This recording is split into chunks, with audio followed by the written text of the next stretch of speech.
that time gap, because Okay, we have I'm to gonna- go at 11 o'clock. We have to go into executive session. So President Bill McGowan, Lisa McGonigal, Paul Kears, Rod Hoffman, Wayne Sawchuk, Dan Coughlin. I'd like to call the meeting to order at 10:06. One of the things I think we want to do is schedule another meeting, and I'm presuming, given some of the things that are going to come up today, that we'd want to do another meeting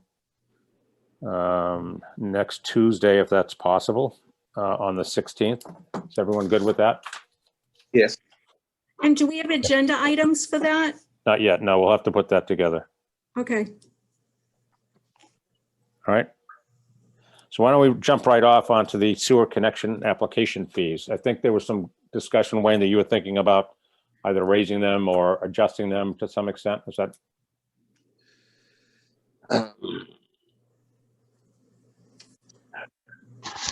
The charges, meaning for next year. Yep. I mean, on the bills, yes. We had discussions and we made a recommendation for a 10% increase in the usage and keeping the fixed fee at the same, if I'm correct on that. So the fixed fee would be the connection fee, and then, well, we're going to go into that later. Yeah. I'm going to bring that up in a minute, but No, talking about the town meeting article to raise rates, or are we talking about something different? no, I thought we were talking about the actual application fee. So the connection fee that somebody pays if they want to connect to sewer. So currently, what was it, like $1,000? Yes. And during one of our meetings, we thought that the cost from the consultant to review all the application fees was butting up against that $1,000. Right, and the inspection of it was supposed to include the inspection. Originally, it included the blanket application that the town had for sewer connections with the Conservation Commission in certain areas of the town. And then the town pays the fee for the actual testing of the line by the contractor, and that's $480, I guess. So it seemed like there were more fees for certain applications than there might be for, a simple application. So I don't know whether we do something that says the applicant is responsible for the testing of it, responsible for the review and inspector's time going there. Maybe it's a variable amount. I don't know. Yeah, that to me would seem fair, that we keep the charge itself, but whatever the cost is to do those other services, we pass that along to the applicant. Yeah, Right. whether maybe we can take a look at it where they having a base of $1,200 and then or the base of the 1,000 that we have now, and then the additional review cost at whatever the cost is plus 10% for administrative fees. Yeah. If you think the base application is the same for every applicant, and then depending on where the dwelling is, there may be additional testing, Wayne, as you're suggesting, that may exceed that $1,000. So perhaps, we have a base fee for the application, and then any additional testing would be cost plus 10%. And we're finding today that more applications include digging into the street and putting in a new tap. And those we want to be sure are expenses that are borne by the applicant, not by the town in any way. Yep, I agree. So I don't know. I don't have specific language right now, but maybe I could have some for next Tuesday. Yeah, why don't you do that, and then we can vote on that next Tuesday. And then Dan can give me a little bit more insight on what the charges are and have a better procedure. Yep. And we might also do something that is not in our regulations right now, and that has to do with situations where sewer connections are either abandoned or temporarily disconnected or whatever, like the 147 South Main Street situation where Yep. there should be something in our bylaws that says that if you tear down a building, and it several times in Cohasset, you're tearing down a building that has sewer, and we're not sure what happens to that pipe before a new building is built or anything like that, that maybe there should be a re-inspection fee or something. Otherwise, and I've seen it in several cases, a house on Atlantic Avenue that they tear it down, you don't know what's happening in the meantime. So we don't have a decommissioning process or procedure? No, not that I'm aware of. Right, we- Dan? Yeah, we don't have anything. Usually it's a policy statement. The Board of Health has one similar for septics. But we would add a policy statement to the regulations, and that can change from time to time. But yeah, we've been in a connect mode, not a deconnect mode for many years. So Yeah. we haven't really needed one, but it's evident that, there is a void, as Wayne said. So we should put a policy in place for the decommissioning. So anything that we need to do to inspect it prior to capping it off. Yep, I can basically give you my recommendations for the fees and also give you a draft policy statement for the Okay. decommissioning. Does any of this migrate to the Board of Health where I know specifically there was a conversation about a place that was decommissioned and they wanted to do additional, soil sampling around there? That would be up to the health inspector. It wouldn't have anything to do with us, but is there a mechanism for us, if we're notified for decommissioning the line, if we go ahead and do some aspect to the site to decommission it, that we then turn it over to the health inspector to say, the rest is yours? Yeah, I don't really think it's in their purview at all. Once Okay. you're connected to sewer, you're in the sewer commission's purview. Okay, And you never go back to septic once you're on sewer. That lot would have to be dedicated to sewer. yeah, no, I'm not talking about septic. There was a building that was on sewer and it was torn down. And they're concerned from the Board of Health that there may be contaminants in the ground. So I don't know if we, just notify them that it's been decommissioned and then they do what they need to. Yeah, I mean, you could certainly add that as a notification. I think the building department would be the one you need to coordinate a little Okay. closely. Yeah, I just want a link so somebody else knows. Yeah, why don't we just then, if we can put something together, as a recommendation to the board next week, Yep. Wayne, and then we can vote on it next Tuesday. Wayne, I'll send you a draft. Thank you. Okay, let's move on to Cook Estate. Basically, the reason this is on right now is that we wanted to get an update as to what's happening. Heard some things in town, so just wanted to get an update from Pam as to just the status of things with the Cook Estate and the issues they've had. Sure, I'd get on camera, but I can't. Oh, looks like Jane Reardon's on here. So there has been some site investigation so far. And what we've basically determined is that two of the leaching fields that kind of sit on the very top of the hill are in failure because they are in contact with the groundwater. But what's not known is if the two lower leaching fields are also in failure. So it hasn't been clear to date so far with the investigations that's occurred. So the next step forward is for the engineer that Cook Estate has hired to install a few more wells around the lower fields. And if all four leaching fields are failed, then there probably isn't really much hope for getting a septic system to work there again. If the bottom two fields are still okay and not in failure, then there is a chance that the upper two fields could be replaced and perhaps they could find other locations on the site to move those two fields.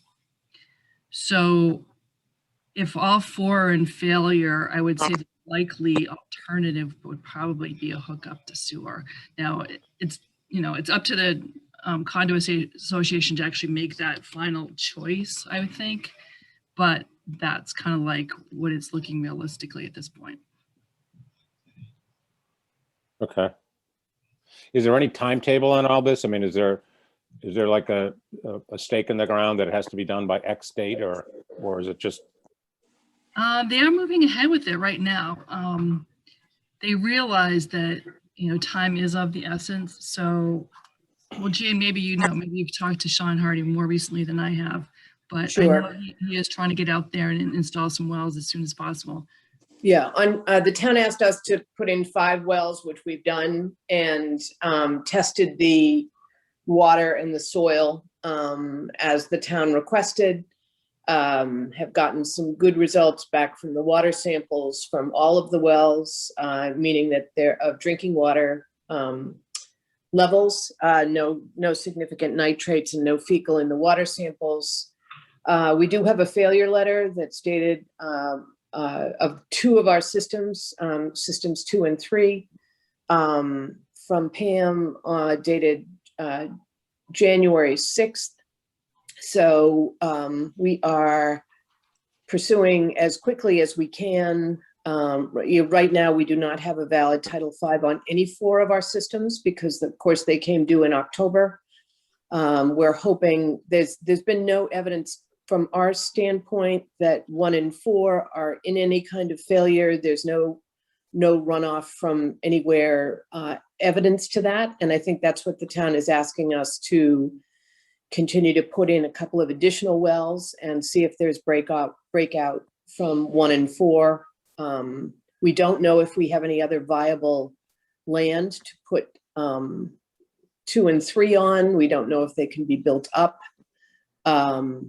We are, actively exploring all of our options and trying to work with the town and of course the sewer commission as closely as we can to mitigate this for our 27 residents.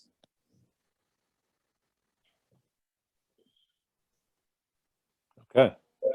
Do we have any idea of what the flow rates would be if it was on sewer? Well, the design for the whole system is about 7,500 gallons per day.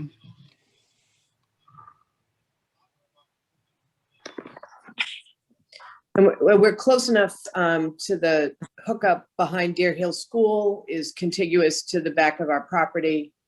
And of course, we're out right on Sawyer Street as well. So the engineer is going to be doing an assessment if relocation is possible for the 2 failed systems to get it out of the water table. Well, like I said, so the key at this point is to find out how the other 2 are. If the other 2, all the options kind of hinge upon what are the results of the other 2 systems or the leaching fields. Are they in failure or are they not? They kind of like split off at that point. If they're both acceptable, then you have a different set of options. If they're both in failure, then you have a different set of options. So that's kind of the big question. Are those 2 lower leaching fields in failure or not? So can I just be clear? I'm certainly not an expert here, but what I've learned, the systems are functioning properly. There is it's that in systems 2 and 3, the question is the pipe is 2 feet closer to ground level than was in the design. The as-built is 2 feet closer to groundwater than it ought to have been. So, and was signed off by everyone. And we've been pumping per the town to the tune of $1,000 a month, systems 2 and 3 since November. It's untenable for us to continue, pumping the 2 systems for any extended period of time. It's just, prohibitively expensive. And so we are looking at all viable alternatives. Can we move some of the flow from 2 and 3 over to 1 and 4 on a temporary basis if it can handle the flow? But we certainly don't want to do that if 1 and 4, as the town is concerned, is in failure, although we've seen no evidence of 1 and 4 being in failure. Right, and that speaks to your question earlier, Bill, about a timeline. I mean, this is going to have to be as quick as possible because you're right. They can't keep this up. So Jane, are you looking at alternative methods other than sewer, like some sort of freestanding system? Like they have Like they have where? at Avalon? You mean a water treatment plant? Yeah, No, we haven't gone in that direction. Our flow levels, I think, didn't dictate that, at least based on the state. Right? And what we really, what we don't want to do is we can, there's a possibility, according to Brett Rowe, from the DEW, whatever it is, that Pam brought in, Yeah. to raise the systems and add something at the end of it to treat the water coming out with some special anti-nitrogen, pull the nitrogen out. But his recommendation is that's only a temporary solution because of the place these fields were placed. So I don't know where we'd put a water treatment plant. I don't know if it would be good money after bad, meaning if the site is, as the town is, as Pam and Jason are saying, is not a viable site for septic, it should probably never have been put there. What we don't want to do is is keep throwing money at it when 2 years down the road, we could be back in the same spot. Can I ask one question about the test wells or the water wells? Are you, what is the depth of the wells that you're putting in around the existing systems? Pam, can you answer that? Because it was Weston and Sampson, the engineers you brought in, that dictated how the wells were done. That's true. I can't tell you, I'm not quite sure how deep they're talking about. Okay, because I was wondering. I can get you that.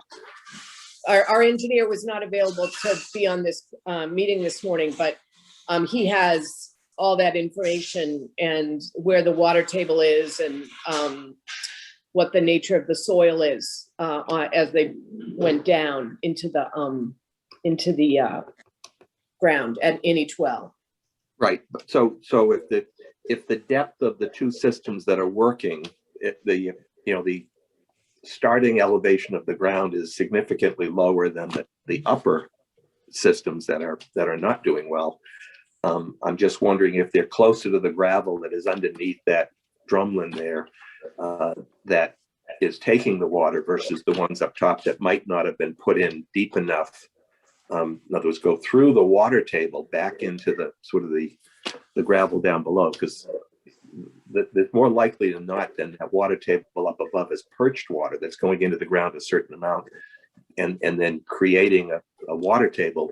But if you broke through it and you went down further, maybe 15 feet or 20 feet, you might get into the area where the water's going to go somewhere. I'd be more than happy to bring to this committee, or Pam, you can, the results of the 5 wells that we've already dug. And I can have our engineer on and show you exactly what we found. And Pam, the person from Weston and Sampson as well was dictating exactly what we did and how we did it. Right. We don't want to take over a situation that can be solved there. We just recommend that I think that you look at the other options, because the cost of getting into the public sewer is going to be, a lot more than $1,000 a month. And it's going to be, a significant amount, both, permit wise as well as construction wise to do it. So if there's a way of putting more money into the 2 ones that are working, or having the ones that aren't working reconstructed and going down to the proper depths, it might be the best thing. I'd agree, as long as it's not a solution that's, in 2 years, the town's going to be back saying, it shouldn't be on the hill. Right. You're right. That's the gamble. I know. Yeah. Yeah, I mean, these are Presby systems, so they basically have a lot of sand fill down slope Yeah. with them. And I think Yes. the problem is basically the groundwater has been interrupted and is breaking out into the sand layer. So it's allowing less treatment for the wastewater as it moves through the sand as well. And Yes. the Presby's typically, you don't want to stack them. So you shouldn't have one above the other because it basically just feeds into the other one. In this case, it was built too low. If it was relocated so that it's not above the other ones and put in a position in the water table where, it would have some infiltration capacity without, having the sand layer penetrate that groundwater table, I think they would probably remain functional. Presby's are pretty forgiving on tight soils, so long as they're built right. And stacking the systems and putting them too low, obviously sounds like that's the issue. So it would be nice if the engineer would be looking at possibly relocating these and resetting them at the proper height, and what type of available land there would be for that. I'm wondering whether or not, in fact, I'm sort of thinking that this is probably something we should do is, Jane, if you're available, is have another session next Tuesday, get you on the agenda, have you send us the engineering data that you have to date, and then we can continue the conversation as far as whether we Great. move it or whatever we do. So Great, and I'd like to have, if possible, have the Sean Hardy, the engineer we've hired, be here as well. yeah, that's fine. Great. If he can send any information prior to the meeting, that'd be great. Yeah, thanks. I was just going to ask. Yep. Sure. If Lisa or someone can just send me whatever email you'd like me to use to do that, I'll have Sean. And I don't know if there's anything that Weston and Sampson has produced for you, Pam. That we've tried to be working really carefully with them, but because they're doing the peer review, right? Right. And so the person from Weston Sampson's actually a geologist, a hydrogeologist. So he has a different skill set than Sean, who's an engineer. And I think he's got a lot of good insight, and maybe he might be a good person to invite as well. I can talk to Jason and see if he's available. Yep. I think it makes sense. Okay. But if Elisa or someone can just forward to me, I don't know what. Just send it to Lisa. She'll distribute. Okay. All right. Great. Yep, do you have you have my email address? Is it right on what you can give it to me? Yeah, it's lmcgonigal@cohassetma.org. Okay. Thank you. I'll get it right online. Okay. All right. Yep. Okay, so why don't we go on to town-owned grinder pump release? Can I ask one other question? Sure. Yeah. So speaking of systems that are having difficulty or failed systems, the 380 CJC, I don't know if you know, but the 2-year anniversary of that is coming up, and they're supposed to have a permanent solution by April. And I'm supposed to call Brett Rowe from DEP and kind of give him an update as the local representative. And there was also recently a new release there where the property owner was dumping hydrogen peroxide again into the leaching fields. And as far as the town is concerned, town manager said that he would just like to stop negotiating on behalf of the property owner with the different boards, the water board, the sewer board. And so before I call Brett, I just want to know what your standing is. Do you think there will be a permanent solution or at least an agreement made by April? Don't know yet, is the short answer, but can we communicate with you tomorrow? Sure. Okay. That'd be great. Thank you. Yep. All right. I'll take off now. Thank you, guys. Yep, thank you. Thank you. Yep. Thanks, Pam. So town-owned grinder pumps, do we have anything to update on that? So I just wanted to let everybody know that I've been receiving on a daily basis the signed releases, so and the checks for the Registry of Deeds. And that's pretty much all I have. I do have I believe it's Hugh on. I'm going to allow her to talk. She called in the other day. She was wondering if she had an option of not signing and what to do about that. if she didn't want to sign the release because she doesn't want the responsibility of her grinder pump.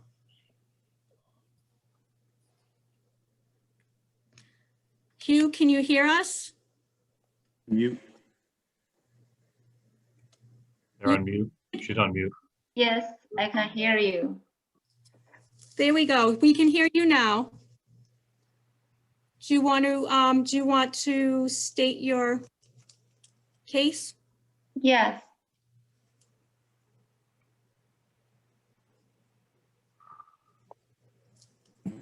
So your question was whether or not you have the right to refuse the signing of the easement yes. question?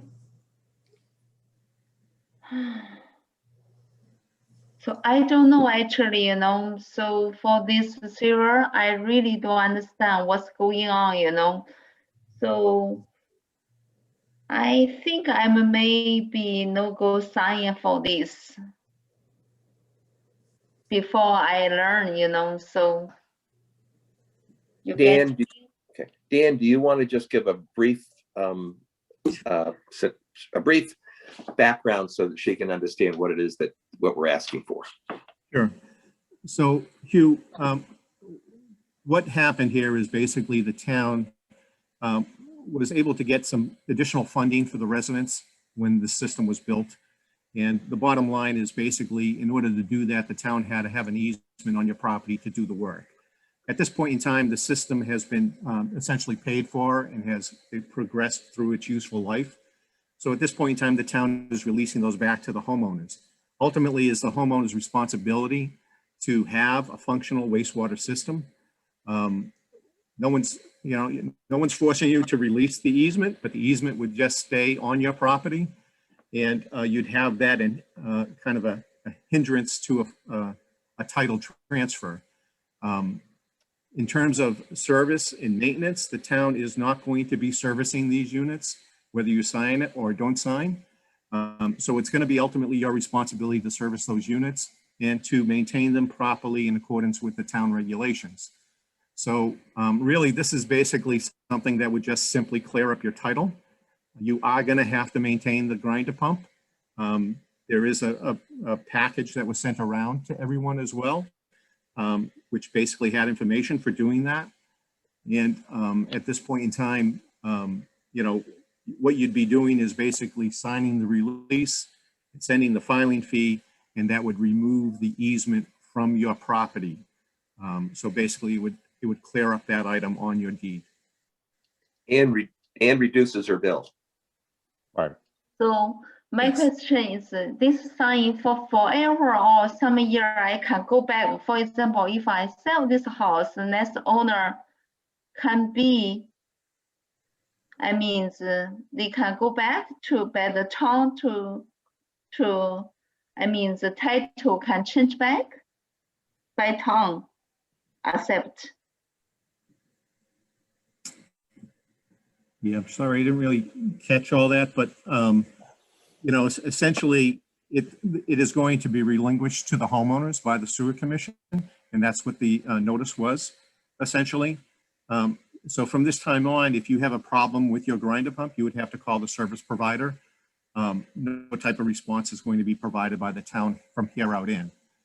Again, the release and the filing fee would basically remove this hindrance on your deed or the title to your property.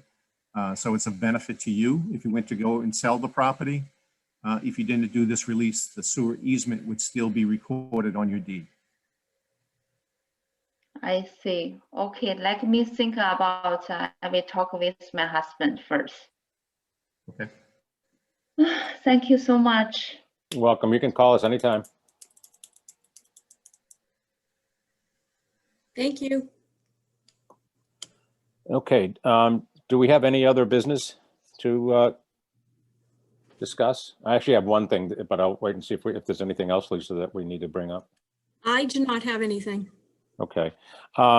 So just for the board and everyone, I had a conversation yesterday with a gentleman by the name of David Dwyer, who is part of the Gulf River Group, 70 homeowners that are certainly abutting the Gulf River. it's about 50-50 split between Cohasset and Situate. And he contacted me because of the potential for sewering North Situate and cleaning up the Gulf River. He's very much for it and would like to be part of any future conversation. So I said maybe at some point after the session we're going to have with the town of Situate, that he might want to come before us and just talk and see what he can do to help us and that kind of thing. So David Dwyer was the person that was in contact with John Beck. yes, For a period of time, they yeah. talked, I think, last August or September, something like that. Yeah, actually, a year ago, January, probably. Oh. I was close. And we were going to do a presentation, I guess, for them, and then we put it on hold. But Yeah. So he's come back, and he seems like a very good guy, and we'll see how that goes.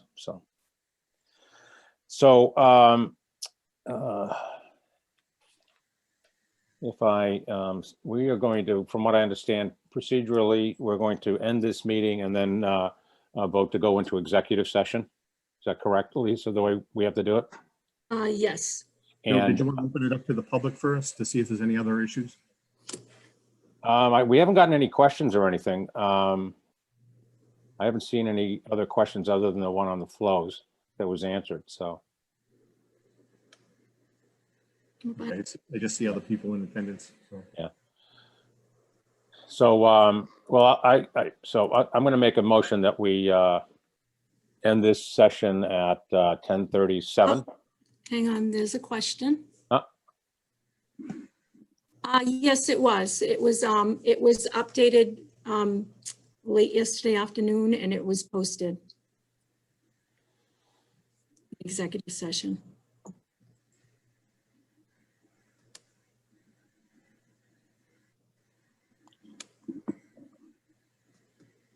So I second the motion to adjourn.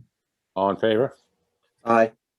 So do we have to, get two others on the line, or one other on the line? Lisa, do we want to leave this and then go into the next one and open it up at that time? You need to vote now to go into executive session. Okay. So I make a motion that we go into into executive session. What is the reason for that? The reason is we're going to be talking a potential sewer connection.